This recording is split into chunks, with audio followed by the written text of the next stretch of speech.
Hi there, and welcome to this day in history for April 7th. April 7th is the 97th day of the year in the Gregorian calendar, 98th in leap years, with 268 days remaining until the end of the year. Today's word is ossify. Ossify is a verb that means to convert or change into bone or make or become rigid in thinking, attitudes, habits, etc.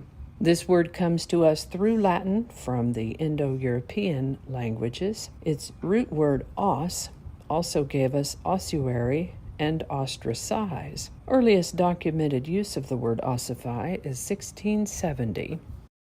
I'd like to take a moment to mention that links to my sources are included in the show notes. Ask you to go ahead and click that like button. Consider subscribing if you haven't already. And feel free to share this video with others. You could do that with the link in your email, messaging, or social media.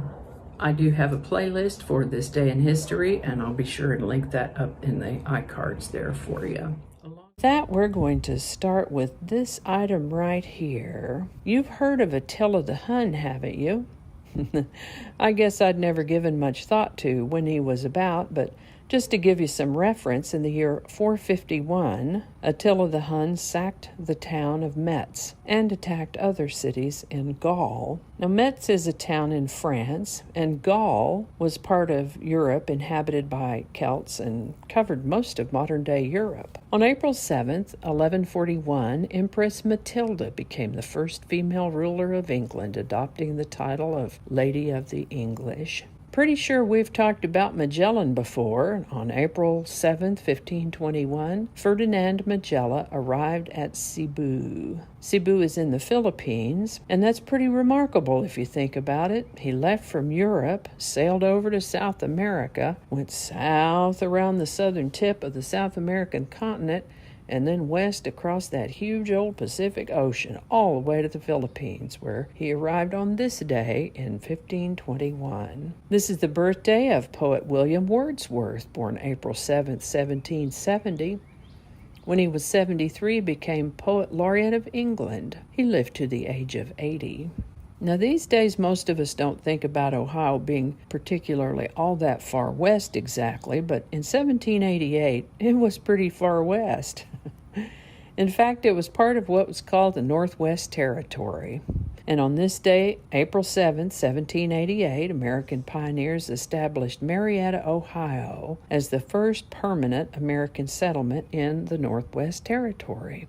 On April 7, 1805, the Lewis and Clark Expedition's Corps of Discovery broke camp among the Mandan tribe and resumed its journey west along the Missouri River. On April 7, 1805, German composer Ludwig van Beethoven premiered his Third Symphony in Vienna. As recently as 1906, Mount Vesuvius erupted, devastating Naples, Italy. This is the birthday of Canadian composer, conductor, and bandleader Percy Faith, born April 7, 1908. Faith introduced the use of large string sections to soften and fill out the popular music of the 1940s, popularizing a form that came to be called easy listening or mood music. This type of music came to be a staple of American popular music in the 1950s and 60s. Percy Faith lived to the age of 67. This is the birthday of American singer, songwriter, and actress Billie Holiday, born April 7, 1915. Quite something, Billie Holiday.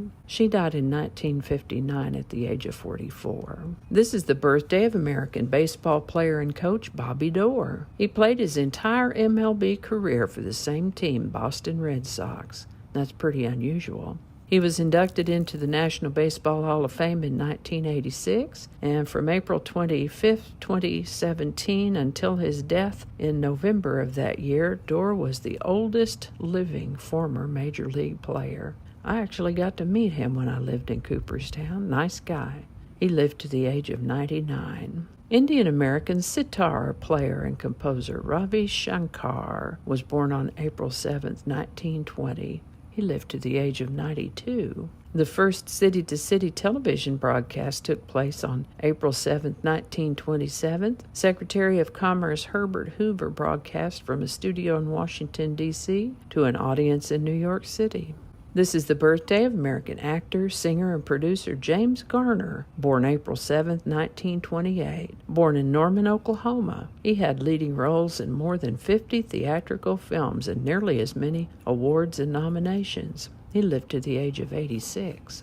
Now, wasn't it Booker T. Washington's birthday just the other day? Well, on this day in 1940, Booker T. Washington became the first African American to be depicted on a United States postage stamp.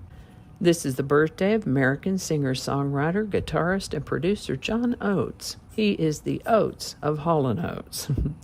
Speaking of musical teams, that amazing musical writing team of Rodgers and Hammerstein wrote a musical called South Pacific, which opened on Broadway on April 7, 1949.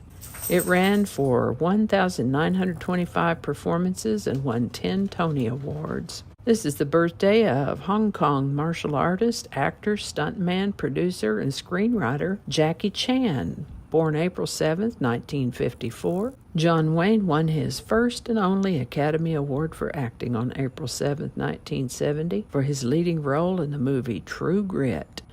Development of the neutron bomb was put on hold by President Jimmy Carter on April 7, 1978. This is significant because of what a neutron bomb is. A neutron bomb is an enhanced radiation weapon and is considered sort of a clean bomb in that it's designed to result in less blast damage, less damage to buildings and structures, but more radiation damage. It was considered again later in the 80s, but ultimately was abandoned. And that's all I have for you today. Hope you learned something you didn't know before. I know I sure did. I always do. As always, links to my sources are included in the show notes. Thanks again, and I'll see you next time. I can hear my dog over there barking. She can hear me. A lot of editing for this one. There's me making sure I do not hit the slow-mo button.